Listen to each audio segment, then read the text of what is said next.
목사님이 여름 방학을 했으면 어떠냐고 말씀하셔서 갑자기 물으셔서 아니 평생 예배 드리는 건데 방학은 무슨 방학을 합니까? 여기서는 우리 저 집사님들 의논하니까 무슨 방학을 하냐고. 근데 일반적으로 사회 학교 같이 성경 교회 학교도 방학을 하긴 합니다. 그래서 방학을 해도 아무 뭐 이상할 것이 아닌데 우리 저 박사님하고 저의 그 성향이 그렇게 쉬는 성향이 아니에요.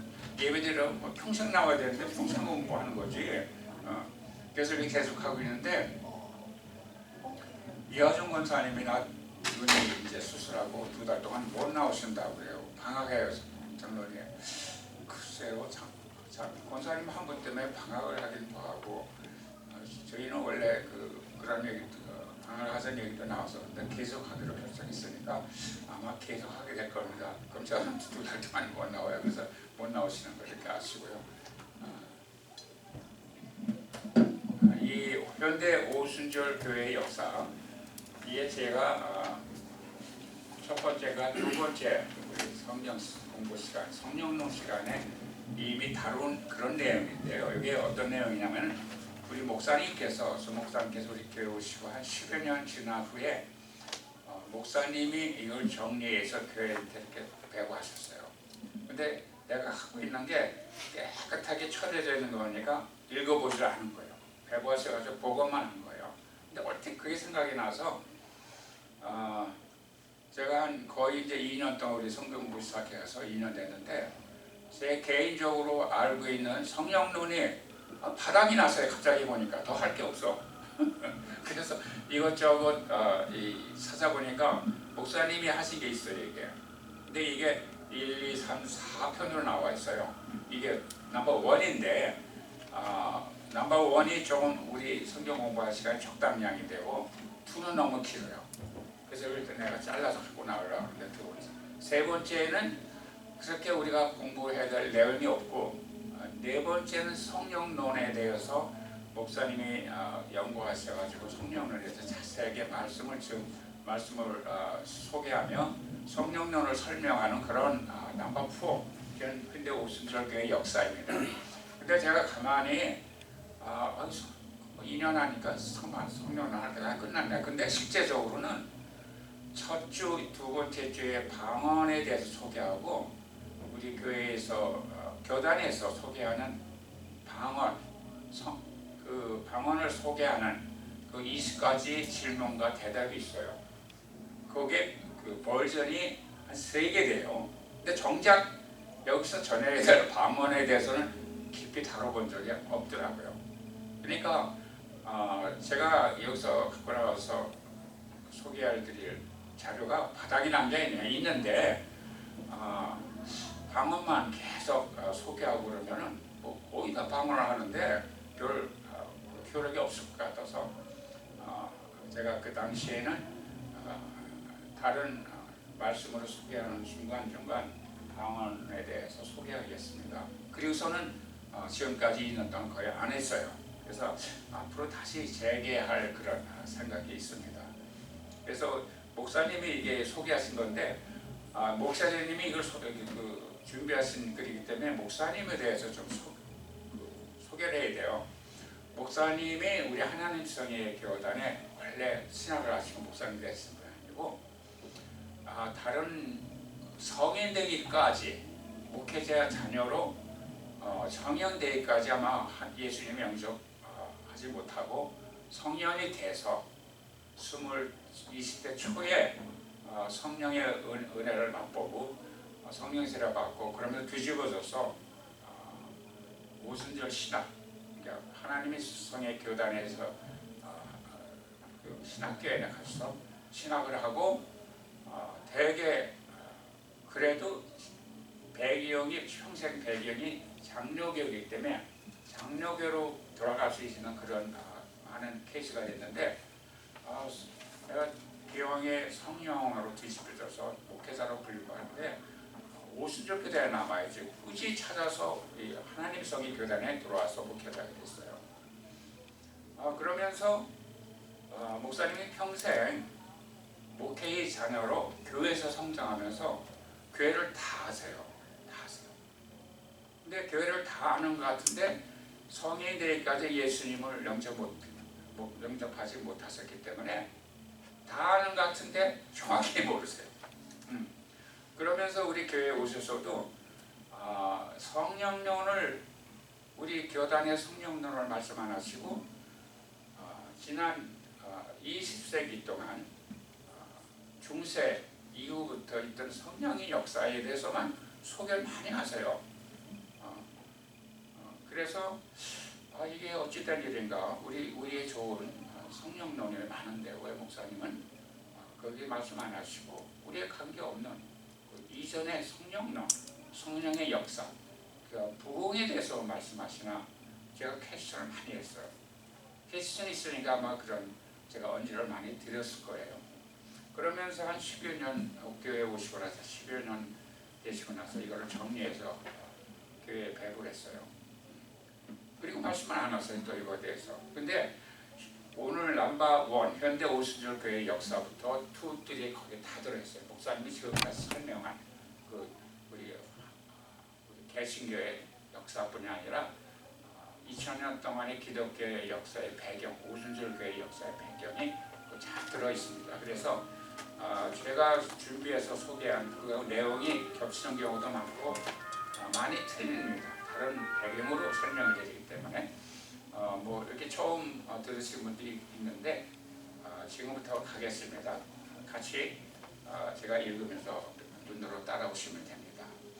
넘버원 현대 오순절 교회의 역사, 그 다양한 배경과 시발, 기원. 현대 오순절 운동이라면 대개 그 기원을 1906년 아수사 거리에서 윌리엄 시모 목사의 인도로 열린 집회에서 부어진 놀라운 성령의 역사를 그 기원으로 잡는다.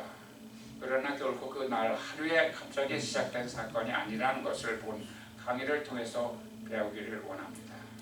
현대 오순절 운동이란 얘기에 나오는 오순절의 제정과 시행, 그리고 사도행전에 예수님의 약속을 기다렸던 제자들에게 임한 마가의 다락방의 사건이 율법 시대가 끝났으므로 절기로서도 효력이 없고 말씀이 완성되었으니 그런 현상도 일어나지 않는다고 보았던 많은 사람들의 견해를 뒤엎고 수많은 지역과 또한 다양한 계층의 사람들에게 교파와 병을 가진 현 시대에 다시 부어진 사건을 통해 시작된 성령 운동을 의미합니다.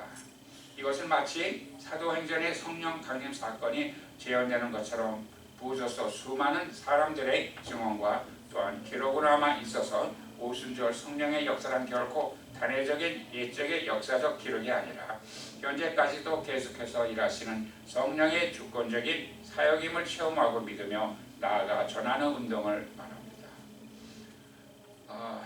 목사님 오셔서 계속 2000년 기독교 역사에 있던 부흥의 역사를 계속 말씀하세요. 저는 전에 이해를 못하니까. 근데 지금에 와서는 제가 이해가 돼요.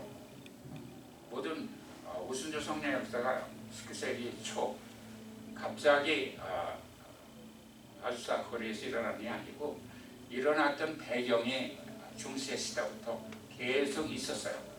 그러니까 지금도 신실한 기독교 믿는 신자들에게 성령께서 역사하셨는데 그 이전에 19세기 오순절 역사 시작하기 이전까지는 없었겠어요?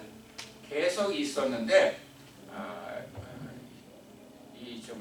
기존 기독교의 핍박과 그 다음에 이게 교리화, 말씀으로 정립되지 않았기 때문에 소수가 그렇게 일어나다가는 소멸되고 그랬던 것으로 저는 알고 있습니다.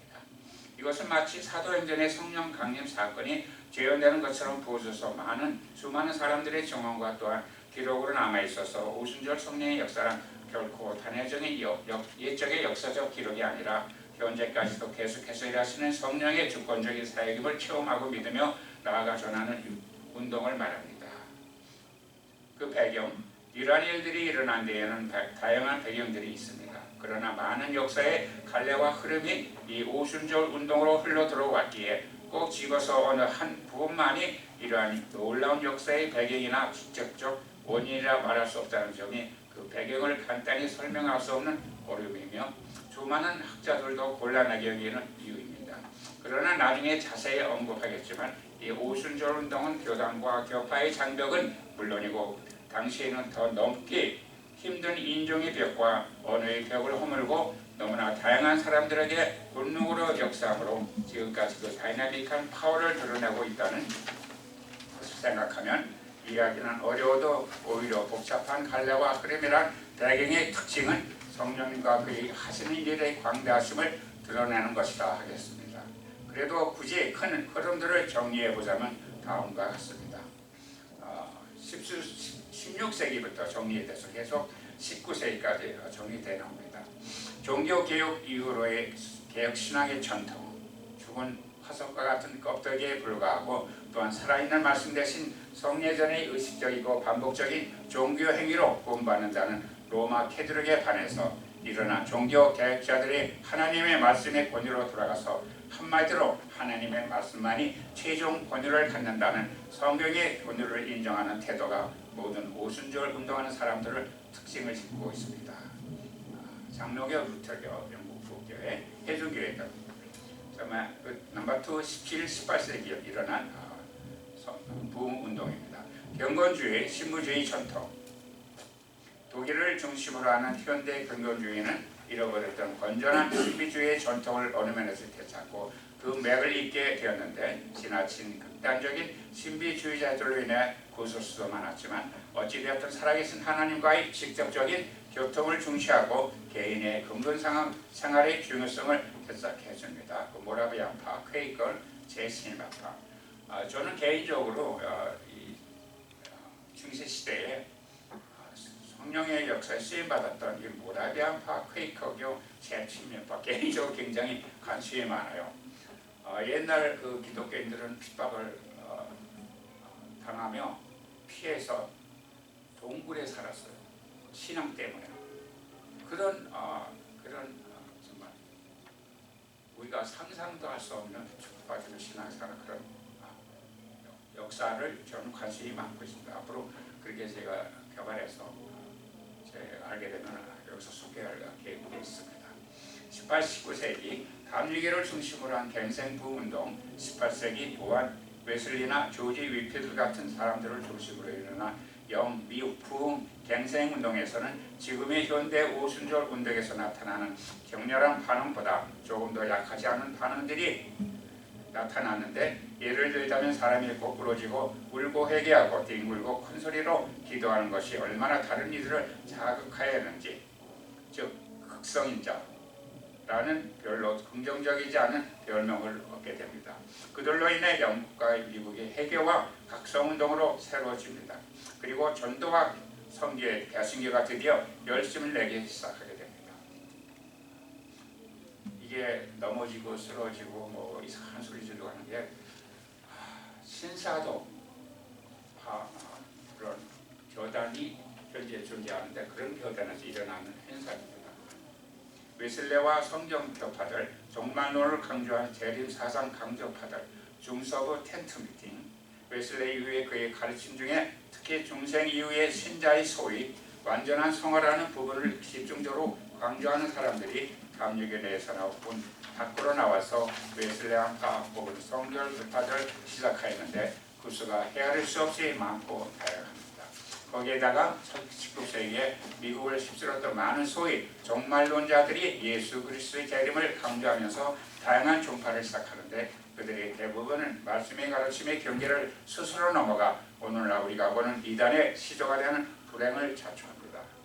여기가 반해 건전한 신학과 교리를 유지하는 기존의 교단들에서 이러한 잘못된 종말론이나 너무 지나치게 신비적이기만 하고 신자의 완전한 성화라는 교리만을 편협되게 가르치는 데에 반발하며 다시 전도와 선교, 즉 영혼 구원을 강조하면서 뜨거운 열정과 성령의 역사가 놀랍게 나타나게 회복해 나간 것이 중서부를 복음화시키는데 강력하게 쓰임받는 찰스 피니를 대표로 한 소위 텐트 미팅이 됩니다.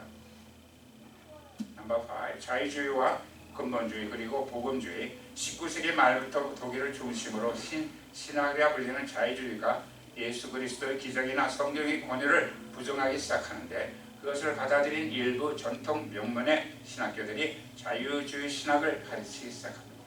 이것에 반발한 사람들이 모여서 성경의 권위를 회복해야 한다는 취지로 근본주의를 형성합니다. 그런데 이들은 자유주의가 성경을 도마 위에 올려놓고 마구 난도질하며 기적을 부인하며 인도주의적인 해석의 렌즈로 성경을 비판하는 데 놀라서 지나치게 그 반대로만 가려다 보니 경직된 성경 해석과 율법주의적인 신앙의 모습을 강요하는 우를 범하게 됩니다. 그래서 양쪽의 모습을 보니 한쪽은 거의 뭐가 오기가 있습니다. 도덕 폐기론자처럼 인간을 하나님의 말씀의 권위를 놓게 되는 반면에, 또 한쪽은 말씀을 가지고 인간을 압박하고 통제만 하는 율법주의자들이 되어가는 것 같아 그 중간의 입장을 취한 것이 복음주의의 배경이 됩니다. 어느 특정한 교단보다는 각 교단에서 이러한 입장에 따라 파가 나누게 됩니다. PCUSA, PCA라든가 바이블 베프티스트와 자유주의적인 침해파가 거기에 해당됩니다. 앞으로 직접적인 시발점. 이러한 배경들로 인해 19세기형 미 사회가 급격히 산업화되고 또한 도시화가 진행되면서 전통적인 교회들과 가족 제도가 어지러워지면서 또 전통적인 교회들이 지나치게 도심을 밖에 사는 소위 안정된 중산층의 사람들에게만 어필하고 가난하고 소외된 사람들에게는 더 이상 어필하지 않게 되면서 사람들의 영적인 필요가 채워지지 않은 채로 그 욕구만 늘어나고 있었다는 사회적 분위기도 한몫을 하게 되었고, 특히 가난하고 소외된 사람들에게는 복음의 선포와 함께 늘 영혼뿐 아니라 그들의 삶의 가장 어려운 것인 질병의 치료라는 신유의 은사들의 강조도, 그래서 실제로 수많은 기적적인 역사들이 나타남도 현대 오순절 운동이 일어나게 되는 분위기를 고조시키게 됩니다. 또한 사람들은 대개 신유와 기적을 전하는 사람들이 동시에 전도와 선교에도 역시 열심인 것을 보았는데, 특히 19세기 말에는 20세기로 들어오면서 이번에 세계는 전 세계 미전도 종족에게 복음이 전거되고 예수 그리스도가 재림하시게 되지 않을까 하는 기대와 전망을 가지게 됩니다. 그 대표적인 사람이 CMA 교단을 창설한 데이비드 심슨입니다. 또한 무디와 그의 동역자였던 R.A. 토레이, 루벤 토레이 목사를 중심으로 이 운동은 전 세계적인 부운동이 되었으며, 또한 그 부흥의 열기는 전도와 선교, 즉 영혼 구원으로 표출됩니다. 특히 웨슬레나 찰스 피니 그리고 많은 성결 교리를 받아들이는 사람들이 시작한 제2의 축복, 즉 신자가 구원받은 중생의 축복 이후에 다시 한번 성령으로 권능을 받는 축복이 있다는 것이 이러한 열개의 핵심에 있는 새로운 가르침이 됩니다. 이것을 성경적 신학적으로 정리한 사람이 루벤 토레이 목사 일대인데, 그는 장로교 목사로서 이러한 부흥운동의 열기 중에서도 이러한 현상을 냉철하게 분석하여 자신이 지금 전하는 것의 핵심은 제2축복이라는 것을 간파해냅니다. 그리고 그것을 사람들에게 대망하도록 가르치기 시작합니다. 여기서 루벤 토레이 목사 1세가 등장합니다. 그분이 우리 소개되는 것처럼 미국 사회 19세기의 부의 역사를 일으키는데 중심 인물이, 큰 인물이 됐어요. 하나님께 성령께 쓰임을 받는데, 제 개인적으로는 굉장히 이분한테 안 좋은 인상이 있어요. 이분의 지금 3세죠. 토레이 3세가 한국에 들어와서 복음을 전하는데, 지금의 한국의 성공회, 그 다음에 그 천주교 계열 그 계통 무슨 교회가 거기에 복음을 전하게 되는데, 그게 우리 좌익 사상의 온상이 됩니다. 거기서. 그래서 우리가 지금도 우리가 한때 시도하교회에서 성령 역사를 공부하면 성령 역사를 부분이 일으키는 주역이 될 수 있어요. 근데 하나님 뜻에 정말 합당한 우리가 사역자로 남을 것인가? 이분은 그렇지 않다고 봐요. 그게 강원도 오는 산골 예수원이라는 기도원을 해가지고 어느 유명하신 소천하신 목사님은 한국의 유명하신 대개의 목사님이 흠모하는 목사가 토레이 목사라 그렇게 소개를 하더라고요. 난 깜짝 놀랐어요. 그러니까 이 한국 기독교의 좌익사 시장이 들어오게 한 장본인이 이분이에요. 근데 처음에는 부흥 역사에 아주 굉장히 잘 사용됐어요. 그래서 앞으로 근데 이분이 제2의 축복이라는 것을 간판해서 교리화해서 말씀을 설명을 해서 우리 하나님의 성의 제2의 축복이라는 언어를 씁니다. 원래 우리 교단계 아닌데 이분이 정리한 거예요. 넘어갑니다.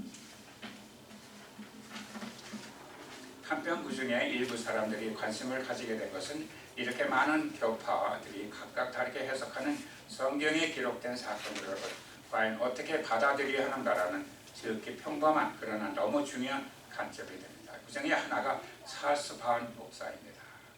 찰스 바운 목사 1873년 6월 4일 아이오와주의 머켄타인에서 출생 13세 때 중생하고 14세 때 감리교회 평신도 전도자가 됩니다.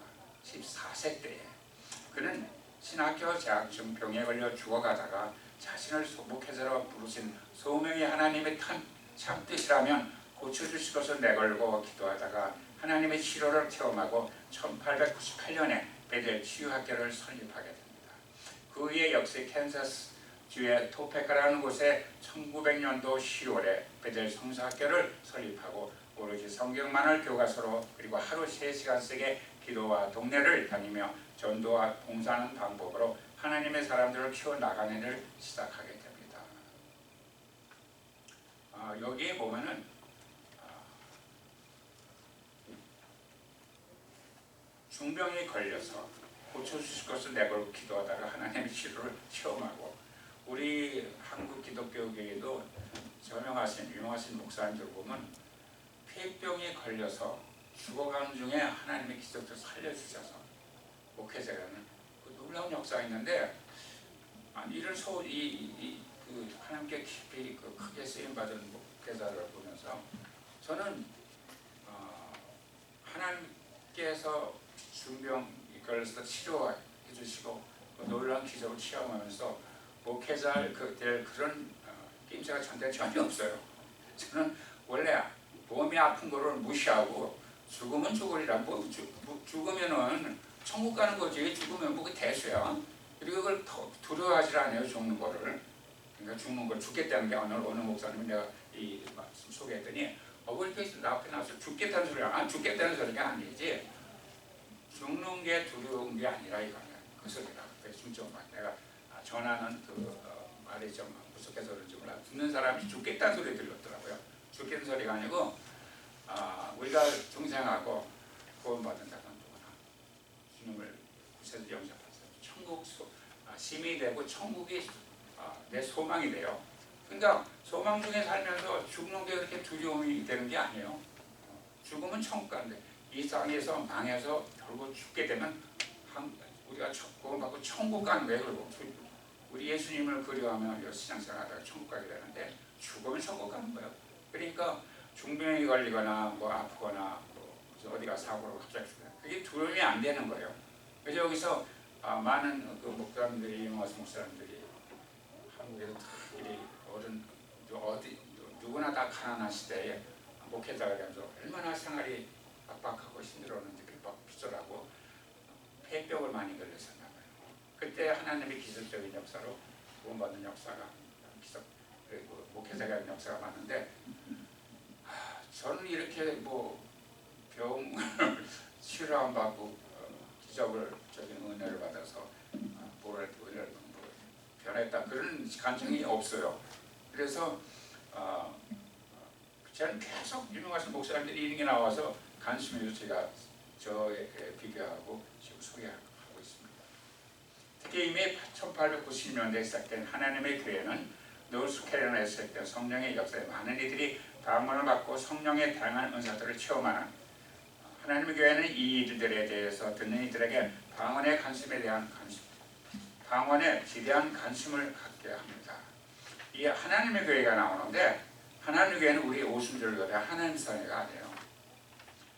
이 성경 공부를 하면서 더 깊이 알게 되는데, 우리 하나님 성회에 아주사의 부흥이 일어나면서 베델 성사학교에서 방언하는 사건이 일어나고, 그러면서 방언하고 우리가 이 1960년대 부흥이 일어나면서 하나님 성회 교단이 1966년 이후에 교리가 이제 헌법이 발표되고 하나님 성회가 이제 시작하는데, 1900년도 전 하나님 성회가 시작하기 전에 이미 성령의 역사, 방언의 역사가 있었어요. 앞으로 소개하면 나오는데, 저는 처음에 이걸 받아들일 수가 없어. 오순절 교단은 우리 하나님 성회의 교회가 유일한 교회다는데, 그 이전에 있었던 이게 이런 말이 하나님 방언을 하고 성령론을 주장하는 교단이 있어서, 그 다음에 중세 시대 때부터 쭉 올라오면서 그런 사건이 계속 있었더니, 처음에는 이건 우리 고위의 교단의 그 교리인데 다른 교단에서 미리 있었다니 참 놀라운 그런 일이었어요. 근데 지금은 성령의 그 2000년 동안 인도에서 성령의 것을 이해하다 보니까 당연히 있어야 돼요. 우리 것만이 아니고. 그래서 제가 이 출장을 많이 서비스를 많이 다니면서 이 지방에 이쪽엔 많이 안 보는데 아미시 타운 가면은 그리스도의 교회가 곳곳에 있어요.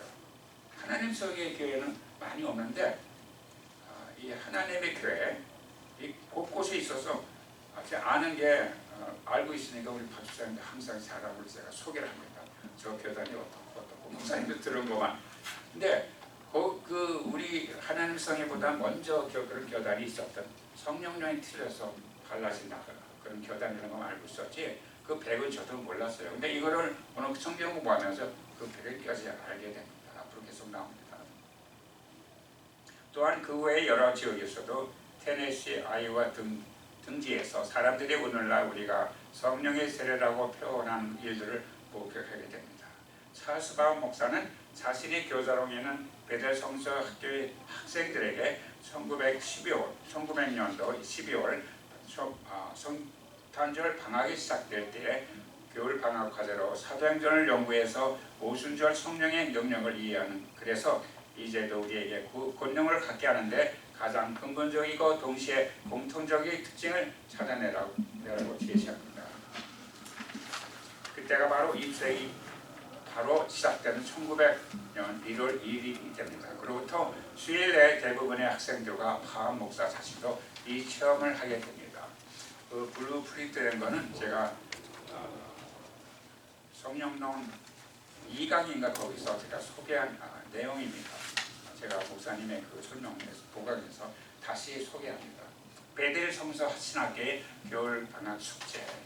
1900년도 20세기가 막 시작되기 전 겨울 방학의 목사이자 교수인 파임은 겨울 방학으로 학교를 떠나기 전에 학생들에게 숙제를 내어줍니다. 초대교회의 시바쯤이 된 성령 세례 사건에 관한 내용을 성경에서 파악하여 성령 세례를 받은 증거를 성경에서 찾아 제출하라는 숙제를 내어줍니다. 방학이 끝나고 학생들이 동일한 숙제의 내용을 제출합니다. 성령 세례에 받은 증거가 곧 방언이라는 같은 내용이었습니다. 그때부터 파한 목사와 신학생들은 금식하며 하루 3교대로 기도하며 사도행전에 나오는 성령 세례 사건과 방언을 받기 위하여 간절한 심령으로 기도하기 시작합니다. 1900년도 1월 1일 20세기가 시작하는 밤 송구 영신 세비에서 에그니스 오스만이라는 여학생이 파해 목사에게 내가 이상하니 안수를 해달라고 요청하게 됩니다. 손을 얹고 안수하자 오스만 학생이 알지 못하는 방언을 말하며 20세기 처음으로 성령으로 세례받는 사건이 발생합니다. 우리 교회에서는 이렇게 가르치니까 성령으로 세례받는 사람은 우리 고위의 성령 역사인 줄 알았어요.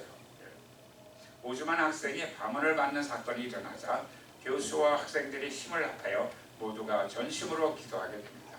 몇 날이 안 되어 파암 목사를 포함하여 모든 사람이 성령으로 세례를 받고 방언으로 말하며 기도하게 됩니다. 이런 사도행정적인 능력이 변하는 것을 본 사람들은 성령을 받기 위하여 계속 기도했는데 모든 학생들이 성령으로 충만하여 방언으로 말했고 함께 참석했던 사람들은 학생들의 머리 위에 불이 혀처럼 갈라지는 것이 있었음을 직접 목격했다고 전합니다. 건물 밖에 있던 사람들은 밖으로 나오는 강력한 빛을 보았다고 증언합니다.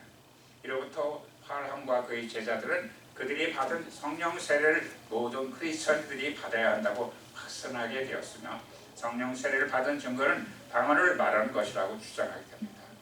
성경을 중심적으로 연구한 신학계에서 확신을 가진 신학생들이 성경에 근거하여 기도함으로 성령 세례를 받은 첫 번째 증거가 방언이라고 하였다는 것은 매우 큰 중요성을 지니고 있습니다. 이와 같은 오순절 운동은 감정적이 아닌 성경의 신학적인 기초를 둔 운동이요 초대교회로 돌아가고 성령으로 돌아가자는 운동이 되는 것입니다. 그런 한때 추종한 사람이 8천여 명이 넘을 정도로 그 당시 오순절 운동의 주역이 되었다고 합니다. 그것보다는 또 다른 이 역사에 빼어놓을 수 없는 인물인 윌리엄 시모의 스승이었다는 것으로 더 기억이 됩니다. 특이한 것은 그가 이러한 대단한 역사의 중심에 사용을 받았으나 정작 그 자신은 말년에 거의 주목받지 못하고 역사의 뒷길로 사라져가 지게 됩니다. 그는 당시에 남부에서는 너무나 강한 인종차별이나 격을 넘치지 못하여서 윌리엄 시모어가 아주사의 부흥이 터지자 자신의 스승인 파암을 초대하여 도와달라고 하였으나 인종차별적인 오만함을 보임으로 스스로 그 운동에서 자신을 분리시키는 우를 범하고 맙니다. 어쨌든 그는 현대 오순절 운동의 가장 중요한 분기점이 된 사건의 주역으로 하나님께 사용받은 것은 틀림이 없습니다. 저는 우리 조 목사님께서 우리 이 맨 뒤편을 보면은 목사님이 참주에서 이 일을 정리한 그 책자라고 소개하는데 두란노선의 샘수의 강, 하나님 성의 교회사, 여의도 순복음교회 편입목사의 결과 성인학교 강의 내용을 참조해서 이거 목사님이 했는데 한 가지 제가 이렇게 받지를 못하는 게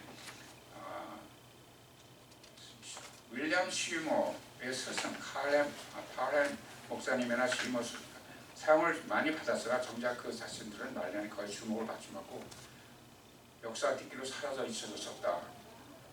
근데 이거를 굳이 이게 들춰내서 그렇게 표현을 해야 될까? 우리가 피주관 교회에서 이렇게 한때 스님을 하다가 우리가 이제 이 역사가 지나면 성령 역사 보면은 완전 부흥이 사라져 가요. 저는 이거를 어떻게 보냐면 바람이 부는데 성령의 바람이 어디로 불었다 어디로 갈지 몰라. 우리는 성령의 역사에 잠깐 쓰임 받으면 그때 사라지고 없는 거예요. 모든 영광은 성령께서 인도하심 받는 거죠. 그래서 받았으나 뒷길로 역사의 뒷길로 사라져 잊혀졌습니다. 저는 그게 이 표현 방법이 좀 옳지 않다고 봐요. 목사님이 그냥 그 역사 다른 책자에서 그대로 한번 카피해온 거니까 정리가 이렇게 됐을 텐데 저는 개인적으로 그렇다는 소리를 말씀드립니다. 이 운동에서 또 하나의 기억할 중요한 인물은 위에서 언급한 윌리엄 시모이다. 그는 흑인 노예의 아들로 태어났다. 그리고 한쪽 눈이 없는 누가 보기에도 멸시의 대상이라는 그런 인물입니다. 그는 1870년 5월 2일 루이지애나 센터빌에서 태어났고 정부 교육을 받지 못했으나 고학을 하여 글을 익히게 됩니다. 그런데 수많은 성교파 중 하나이던 저녁의 빛 성도회, 후에 인디애나주에 본부를 둔 하나님의 교회가 됩니다. 성도의 영향을 받아 제2의 축복인 성령 세례를 사모하게 됩니다.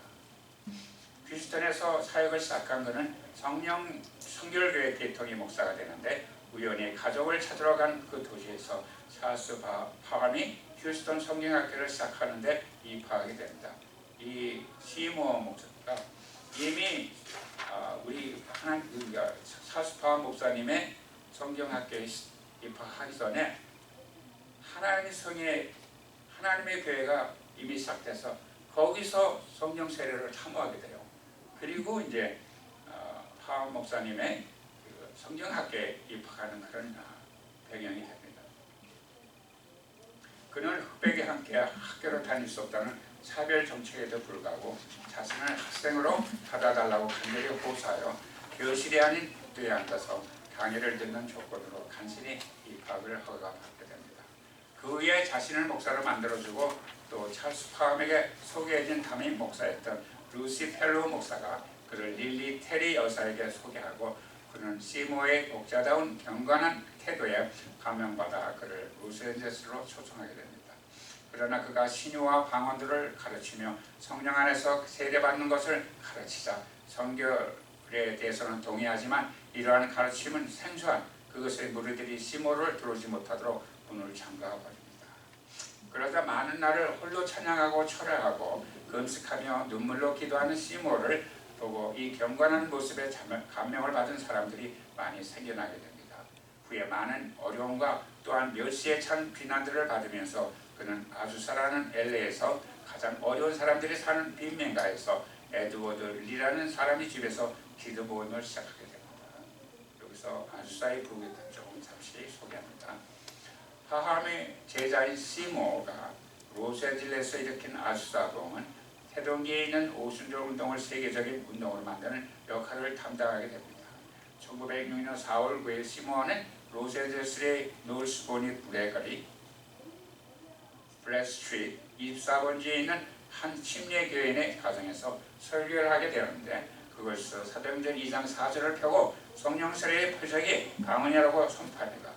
그때 이 집회에 참석한 사람 7명이 성령 세례를 받고 방언으로 말하기 시작하는데 이 소문이 사방으로 퍼졌고 수많은 사람들이 몰려들자 모임 장소를 아주사 거리의 한 건물로 옮기게 됩니다. 그 아주사 거리 선교회가 조직되고 이 집회는 계속해서 열기를 더해갔으며 이 집회에서 은혜를 받은 사람들이 고향으로 돌아가서 성령 운동을 일으켜 이 부흥은 마침내 미국 전역뿐 아니라 세계 각국에 대단한 불길을 일으켰다. 토페카 부운동의 정통 오순절 운동의 기초라고 한다면 이 아주사 거리의 부운동은 이러한 정통 오순절 운동의 공식적인 기초를 놓은 운동이었다고 할 수 있습니다. 이때의 기독교 잡지에 이 소개가 됐는데 전 세계에서 아프리카에서 유럽에서 여기 아주사 역사를 보고 참석하라고 무수한 사람이 몰려왔다고 소개되고 있습니다. 그가 에드워드 리에게 안수하며 기도하자 그 입에서 드련히 기쁨에 찬 목소리로 바로 이거야 라고 이게 영어적 표현이기 때문에 이렇게 됩니다. 그리고는 그 후에 설교하는 도중 네가 손을 높이 들고는 방언을 말하기 시작합니다. 그때 일어난 일을 그대로 옮겨보겠습니다. 모인 모든 이들은 그 즉시 마치 보이지 않는 힘에 의해 이끌리듯이 무릎 꿇고 기쁨에 넘쳐 방언하기 시작합니다. 나중에 시무어와 결혼한 제니 에반스 무어는 피아노를 치기 시작합니다. 원래 그녀는 피아노를 칠 줄 몰랐습니다. 그녀가 알지 못했던 6가지 언어로 노래하기 시작합니다. 그리고 이 언어로 스페인어, 라틴어, 헬라어, 히브리어, 힌두어들을 여기는 통달하게 됩니다. 아마 그런 의미일 겁니다. 초기에 사람들이 받은 강언은 다른 나라의 실제 언어인 헬라어로 다이알렉토 사도행전 2장 8절 이후 나옵니다. 성격이었으나 그 후에는 은사적인 성격의 방언이라고 번역된 헬라의 글로사 사도행전에 나옵니다.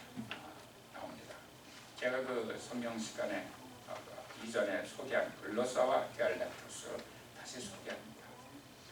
모두 사도행전 2장 4절에 나옵니다. 성령의 말하게 하심에 따라 다른 방언으로 이 방언의 원어는 그 글로사, 즉 혀, 텅, 그 언어, 랭귀지라는 의미로 방언은 혀에서 나는 소리, 혀에서 발생되는 후, 언어라는 의미입니다. 6절에는 이 소리가 남에 큰 무리가 모여 각각 자기의 방언으로 제자들이 말하는 것을 듣고 소동하여 여기에서 듣고 소동하여 듣다의 원어의 의미는 dialectos, 들려오는 대로 들었다는 의미입니다. 즉 회에서 글라사로 말한 방언이 성령의 초자연적인 역사로 인하여 듣는 게 각각 다른 언어 디알렉토스를 들렸다는 의미입니다. 이거 제가 정리한 건데요. 우리 장로교 형제들과 극렬하게 이 방언 토론을 하면서 성령께서 이 아들을 주셔서 제가 이렇게 정리한 거예요. 이게 글로사와 디알렉토스를 자세히 살펴보겠습니다. 글로사는 방언을 본토말로 할 수 있습니다. 본토말도 여러 지방 방언이 많습니다. 제가 전라도, 경상도 방언을 몰라요. 근데 할 수 있어요. 방언을 외국어로 말로 할 수 있습니다. 방언을 하나님과 아담이 사용하던 하늘 언어로 말할 수 있습니다. 그 다음에 디알렉토스, 혀에서 방언을 말한 대로 들렸다. 그러니까 글로사로 내가 방언을 말하는 이 방언 소리가 공간을 통해서 혀에서 방언을 말하는 대로 내가 들었다. 초자연적인 성령의 역사로 다른 언어 또는 하늘 언어로 들렸다. 글로사와 디알렉토스를 조합하면 다음과 같이 6가지 형태의 방언으로 말하고 들릴 수가 있음을 알게 됩니다. 넘버 1과 2를 조합하면 본국어 방언으로 말을 하고 본국어로 들렸다. A, 1B 본국어 방언으로 말을 하고 성령의 초제한적인 역사로 외국어 또는 하늘 언어로 들렸다. 넘버 2와 A 외국어 방언으로 말을 하고 외국어로 들렸다. 외국어 방언으로 말을 하고 성령의 초자연적인 역사로 본국어 또는 하늘 언어로 들렸다. 3A 영혼 방언을 말한 대로 영혼으로 들렸다. 3B 영혼 방언을 말하고 성령의 초자연적인 역사로 외국어 또는 본국어로 들렸다. 120 문도들이 성령이 말하게 하심을 따라 외국어와 본국어 또는 하늘 언어 방언으로 기도하기 시작하자 오순절날 여호와께 예배 제사하기 위하여 모여온 디아스포라와 현장에 있던 보편들에게 각각 자기 지역의 언어로 기도 소리를 듣게 됩니다.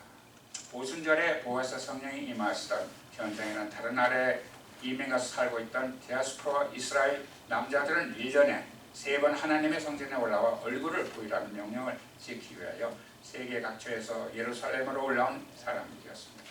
각 나라에서 올라온 사람들을 나라별로 세어보니 대략 17개국의 사람들과 본토인들이 섞여 있습니다. 제가 카운트하는 17인데 어느 거는 그 이하도 되고 이게 변동이 될 수 있습니다. 17개국에서 온 디아스포라에게 각각 자기 나라 말로 방언이 들렸다. 성경이 증거하고 있습니다. 외국에서 온 각각 다른 사람들에게 자기 나라 외국어로 들렸으므로 오순절의 방언은 순전히 외국어 언어였다 주장하는 사람들이 있습니다. 오순절의 방언이 다만 외국어로 말하고 외국어로만 들리는 각 나라의 방언이었다면 디알렉토스의 초자연적인 성령의 역사가 개입할 여지가 전혀 없습니다. 이는 나중에 성령 세례의 외적 증거에 대해서 자세히 다룰 것이나 하여튼 초기에는 다른 나라에 알지 못하는 언어를 주신 것은 성계적 차원일 것이다. 그래서 실제로 여러 나라 말을 전혀 배우지 않은 상태에서 방언이 많이 그들은 성교지로 방언만을 의지하고 나간 일이 흔히 그 당시에는 흔하게 있었습니다. 우리 조 목사님에 의하면 초대교회에서 외국어 방언을 받은 사람들이 실제로 다른 나라에 청기를 나가는데 방언으로는 그쪽에 되지 않더라는 기록이 있다고 합니다. 이제는 기도의 언어로서의 은사적 방언이 더 보편적으로 나타나고 있습니다. 하여튼 이러한 역사는 그 당시에 얼마나 크게 번져갔는지 나중에는 그곳에 빈 막관을 비워서 매일 밤 수백 명의 사람들이 울며 회개하며 또한 신유와 성령의 체험을 경험하게 되었고 이것은 수말 밖에서도 들렸다고 합니다. 세계의 신학자들과 선교사들은 물론이고 당시 선교운동을 이끄는 대부분의 초기 오순절 운동의 지도자들이 한 번쯤은 이곳을 들르지 않은 사람이 없을 정도가 됩니다. 그들의 대부분이 반신반의하며 심지어는 이것이 조작된 사극이라는 것을 폭로할 셈으로 들어온 사람들도 많습니다.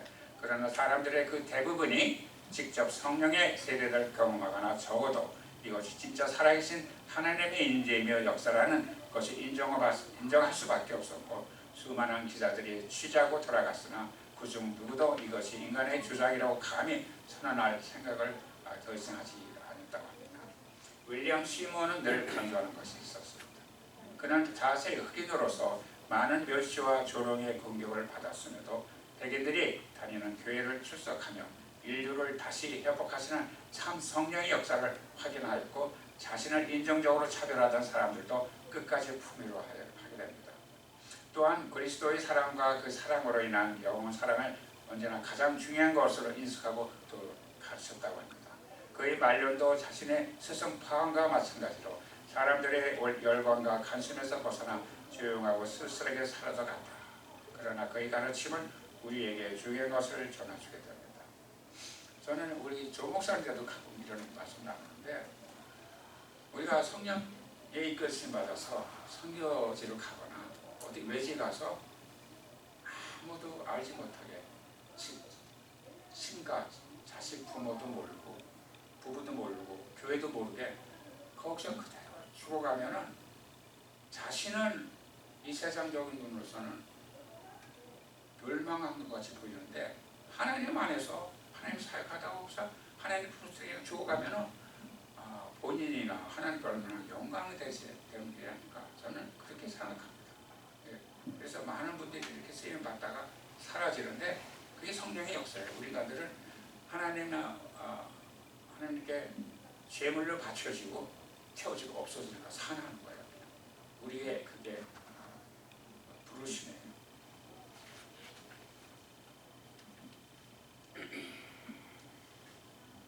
그의 가르침을 직접 인용해 봅니다. 당신들은 이곳에서 나가면 방언에 대해 말하지 말고 사람들을 구원으로 이끌라. 오순절 운동의 기원과 전망, 순신대학교 출판. 오순절 운동을 교화하며 거기 나오는 대목입니다. 그것은 더 큰 하나님의 사랑입니다. 더 큰 하나님의 사랑이 아니라면 방언은 가짜에 불과합니다. 우리 고린도전서 13장 말씀에 있어요. 사랑이 없으면 꽹과리가 한다. 방언이 사랑이 없는 방언입니다. 그런데 거기에 대해 해당되는 말씀 가르치는 걸로 알고 있습니다. 또 여러 가지 차별에 대해 불러 성령의 기름을 붓고 그들에게 복음을 전하는 사역자의 자격을 주게 됩니다. 오늘 오순절 날에 그들 모두는 성령의 능력으로 설교를 하게 됩니다. 그리스도 예수 안에는 남자도 없고 여자도 없다. 모두가 하나이다. 저는 개인적으로 피메어 패스터를 보고 싶어요. 우리 교단에서 해보지도 않고, 근데 20년 역사를 보면은 피메어 목사들을 가끔 초대해서 설교를 듣는 경우는 있는데, 예수 안에서는 남자도 없고 여자도 없다. 모두가 하나. 사도행전을 보면 여서신자가 있었어요. 여서신자가. 그래서 저는 제가 원하는 것을 선호하는 게 아니라 그게 성령의 가르침이에요. 성령의 인도하심이기 때문에 저는 그냥 말씀이니까 그냥 받아들입니다. 제 비계절의 성향이 그렇게 하는데, 그래서 오늘은 이걸로 마치겠습니다. 세상이 떠나고 지극 기도만으로 마치겠습니다. 감사하신 성령님, 시간 부족한 제 입술을 통해서 현대 오순절 교회의 그 역사를 소개했습니다. 저희들 주여 성령의 인도하심에 아버지 수복하며 주를 따르는데 아버지 오늘 배운 오순절 역사의 교회의 역사가 능력이 되게 하시고 주를 따르는데 아버지 큰 힘이 될 수 있도록 역사하옵소서. 감사합니다. 예수님의 이름으로 기도드립니다. 하늘에 계신 우리 아버지